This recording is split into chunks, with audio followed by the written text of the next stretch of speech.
Buffeting.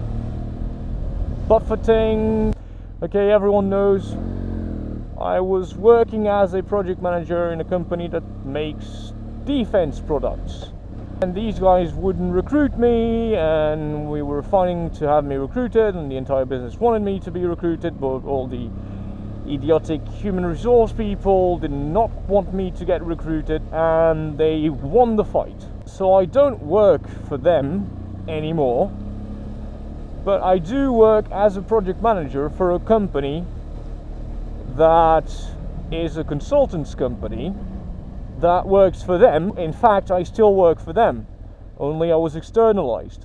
Now, it's a bit shit, right? Because I earn the same amount of money, but I don't have the same level of authority that I had before, and I don't have any of the benefits. So just to give you an idea, you know, we had dry cleaning at work, bike and car wash, a gym, all kinds of different benefits that I'm not going to get anymore. On the CV itself, like on the resume, it just is better if you work for the end customer, so that company, instead of working for a company that sends consultants to these companies. I don't think I'm being very clear. Now, I can't really complain because I found that job, it was found for me. Basically, all the managers who wanted to have me recruited there just said, okay, well then we'll have you recruited by a consultant firm, and we'll have them send you to us.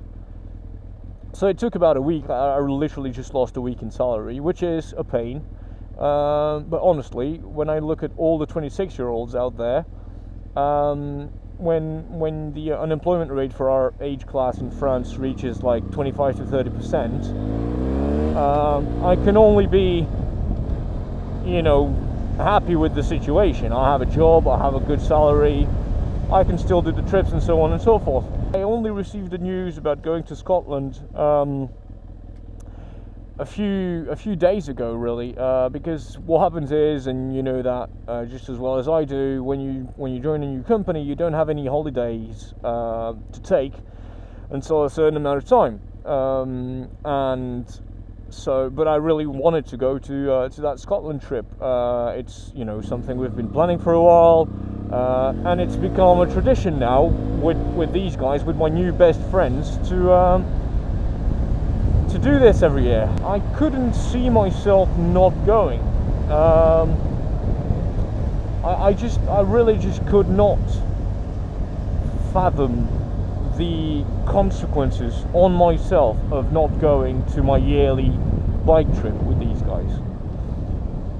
And I knew it was almost impossible, but I still went to my new manager, the guy at the new company, and said, well, listen, I've been doing this every year. You know who I work for,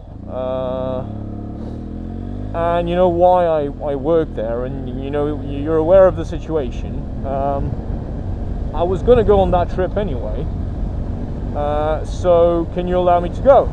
Look, no hands. It's fantastic. I love that system, is amazing. So May the 24th is Scotland going day. Get out. I don't want to. Get out. Yes, thank you. So May the 24th is Scotland departure day, which is excellent. And I recommend cruise controls on bikes. It's awesome. You can just talk with your hands, and you can drive the bike just with your weight and balancing, basically. It's awesome. I love it. It's amazing. I'm going to do the entire way on the motorway to go to the UK to meet with Matt and Lou and all is going to be done like this. Yeah, this is where I am right now. So I guess no one cares about life updates, but my channel's never been about doing wheelies and talking about stuff that is interesting to anyone but me. But still, I figured, why not? As far as girlfriends goes, I've had, it's the same thing really, nothing ever changes with me. I have had a few, let's say, friends with benefits for a while, but nothing serious. and it's starting to be a bit boring for me. I was always in long-term relationships, and then when things ended with the one, she's called Gabrielle. I'm gonna name names now because I don't care. So when things were over with Gabrielle, and Matt told me how to pronounce this correctly in English, by the way, everything started to turn a bit to shit. But I did go out with Pascaline for a while, and she was very nice as well. The problem with Pascaline is we had a very up and down relationship. The ups were really, really high, and downs were really, really down, and we would fight all the time. And but the sex was amazing, though. Ever since then, I've only been, you know, screwing around, not very interesting relationships. I've dated an idiot, and just not very constructive stuff. And then I find myself 26, have a relatively stable job and a relatively stable life. I do entertaining things for myself pretty much all the time. I don't look too bad, by the way. I'm not a horrible looking guy. I do have a ghetto booty though, which the French do hate, but I'm not a bad looking guy. And I find myself just wondering, where do you find girls? I mean, not just girls, because that you know, I go to a bar and I can screw around, and that's fine. I'm not talking about that. I'm talking about, where do you find interesting girlfriend material? Because that's just something I haven't found for a while. It was easy before. You know, you're at the university and you go to parties and so on, and they do pretty much the same thing you're doing. So you know that you're bound to have something to talk about in the first place.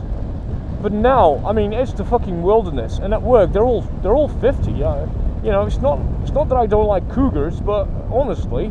But anyway, I hope everyone's doing okay. Like the video, share the video, do that Google Plus thing, whatever you have to do on Google Plus to share stuff. It's supposed to be easy, so do that, and you'll make me very happy, and that will make me continue my vlogs, which I seem to have understood that a few of you at least want me to do. Until next time, people, cheers.